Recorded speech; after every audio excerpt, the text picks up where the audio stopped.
Life is easy. How to guarantee success in money, business, and entrepreneurship.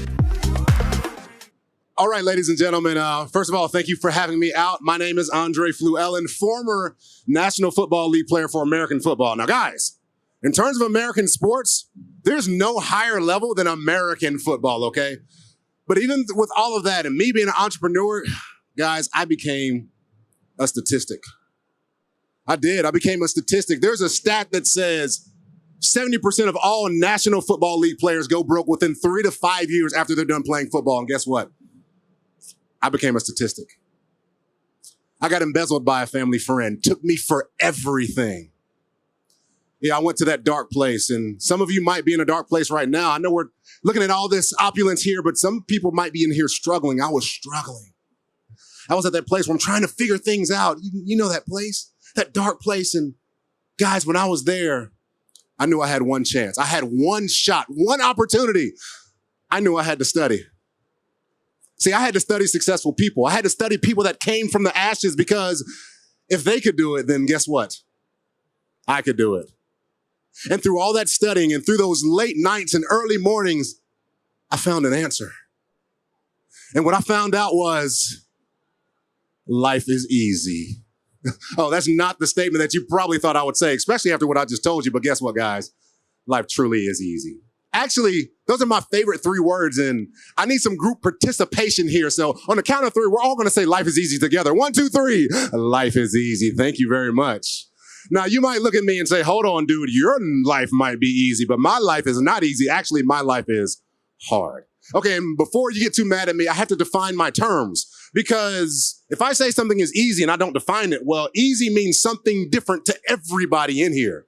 So when I say something is easy, I mean something is in flow with what's automatic. All right, I'm gonna explain something to you. I got my friend Dave here. Dave loves canoeing, okay? And so let's say Dave one day says, hey, he calls me Flu because my last name is Fluellen. He says, hey, Flu, let's get into a canoe and row with the river. Now, if we're rowing with the stream, rowing is going to seem pretty easy. Why? Because we're going in flow with what's automatic, easy. But then Dave says, hey, Flu, this has been fun, but we got to turn around and go back home. So we turn the canoe around and we're rowing back upstream. Rowing is going to seem hard.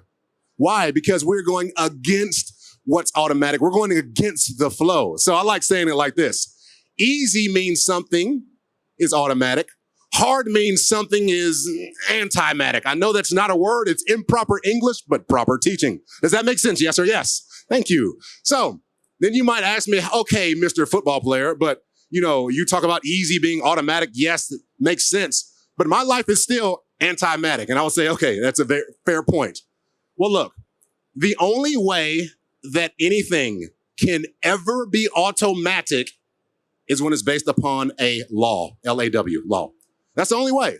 So there are a bunch of laws. There are the laws of nature. One of the laws is the law of gravity. What goes up must come down. Very good. You passed grade school. Okay, I'm not talking about those laws. Then there are also the laws that govern human behavior. Like in the United States, if I go too fast, I'll get a speeding ticket. That's a law. If I slap an old lady, I'll go to jail. That's a law, okay? I'm not talking about those laws either. But guess what? There are laws of success and consciousness. And these are the laws that I'm talking about. And these are the laws that I know. So I'll give you an example. All right, I'm going to demonstrate the law of gravity for you, okay? On the count of 3. 1, 2, and 3.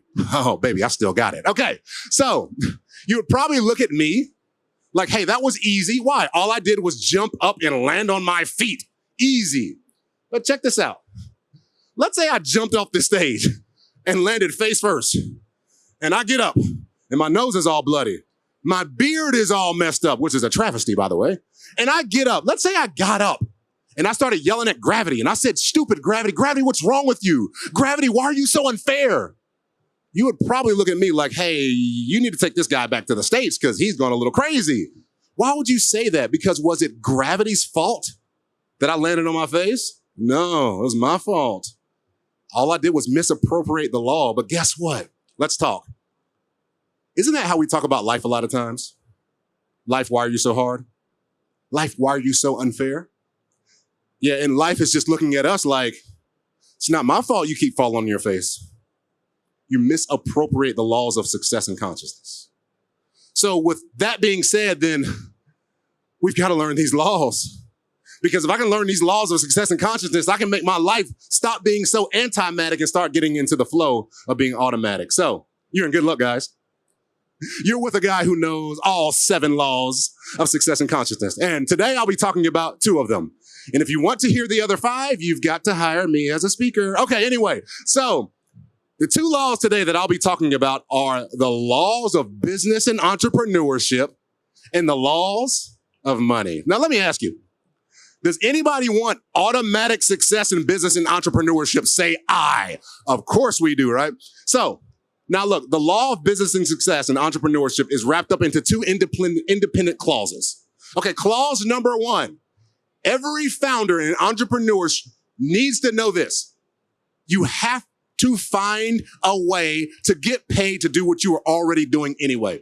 I've seen so many founders miss this. Okay, it's like a guy who's never gone to the gym, probably doesn't even know a guy named Jim, okay? And he says this, he says, I've developed a platform that will increase your bench press by 500 pounds. Like, why is this guy who's never gone to the gym trying to increase somebody's bench press? So many founders look at making money and they forget the first law of business and entrepreneurship is get paid to do what you are already doing anyway. That's the first law. The second independent clause of the law is find a way to solve your own problem. Oh, this is where so many people miss it. Here's the thing. If you solve your own problem, guess what? You always have one customer. It's you. You never go out of business. But there are also millions of people who have your same problem, and you will be passionate about solving it for them. So the laws of business and success and entrepreneurship, figure out a way to get paid to do what you're already doing anyway. Find a way to solve your own problem. But now, let's talk about the law of money. Does anybody want automatic money in your life? Say I. Of course we do. So, in my pocket, in my wallet, if I can get it out, I got a little money, okay? So, here's what I have here. I have an American $100 bill, okay? Not as good as a euro, but pretty close. Okay, so let me ask you something. This is money, right? Talk to me. This is money, correct? Wrong. This is not money. This is currency. There's a difference. See, currency is a form of money, but currency is not money. Let me tell you what money is. Money is the gathering power of an idea, thought, and creation. That's the law of money. Let me give you an example. So my wife is here.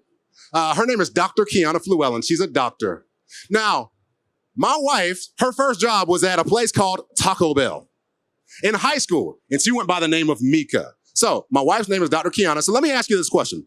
Who do you think makes more money? Dr. Fluellen or Mika? Of course, Dr. Fluellen, but let me explain why. Let's talk about idea, thought, and creation. That's what money is. So Mika in high school at Taco Bell, what kind of idea does she have to have? A very minimal idea. Basically, I just need a job. Realistically, she was working with somebody else's idea.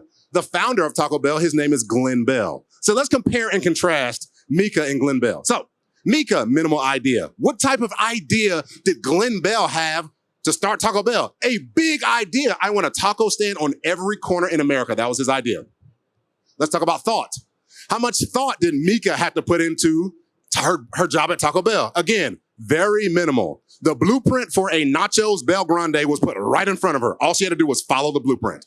What about Glenn Bell? A big amount of thought, and this is where so many founders miss it. They have this great idea, and they go straight to creation, and they forget to put thought into that idea. And then the last thing, creation. Guys, what type of creation did Mika have to do at Taco Bell? Again, not much. A handful of chips, a scoop of ground beef, and you have a nachos Bel Grande. But Glenn Bell, a big amount of creation, taco stand, every corner of America. So Mika, minimal idea, minimal thought, minimal creation. Guess what that equals? That equals minimum wage. Now you know why people get paid minimum wage. But Glenn Bell, big idea, big thought, big creation. Guess what it equals? Big money always leads to big currency. So guys, if you want success in business and entrepreneurship, find a way to get paid to do what you're already doing anyway. Figure out a way to solve your own problem. And then if you wrap that with the law of money, money being the gathering power of idea, thought, and creation, your life switches from being anti-matic to automatic. And on the count of three, let's say my favorite three words in the universe together. Life is easy. 1, 2, 3. Life is easy. Thank you guys. Peace.